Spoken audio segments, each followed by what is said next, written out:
या निवडणुकीमध्ये पडद्यामागे काय घडतंय ते सुद्धा तुम्हाला लक्षात घ्यायला लागेल। अजित पवार हे श्री निळकंठेश्वर पॅनलच्या मदतीने मैदानात उतरलेले आहेत, तर शरद पवार सहकारी साखर कारखान्याचे सदस्य आणि ते बळीराजा सहकार बचाव पॅनल मैदानात घेऊन उतरले आहेत। मात्र प्रत्यक्षात 2024च्या विधानसभा निवडणुकीत बारामती विधानसभेत जो संघर्ष झाला तोच माळेगाव साखर कारखान्याच्या निवडणुकीत पडद्यामागे घडतो आहे।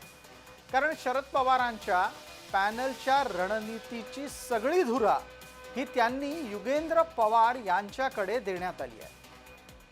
परिणामी अजित पवार विरुद्ध युगेंद्र पवार असा सामना पडद्यामागे घडतो आहे आणि पवार त्यावर बारीक लक्ष ठेवून आहेत। महाराष्ट्राचा एक चांगला लौकिक असलेला समाज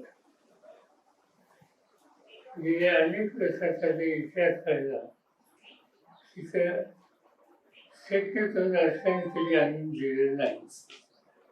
6 सालांचे हित कामगारांचं बदल हा दृष्टिकोन कायम ठेवला। कारखान्याच्या अर्थ काढण्यासाठी सभासदांच्या भल्यासाठी आणि कामगारांच्या हिताची जपणूक करण्यासाठी योग्य नाही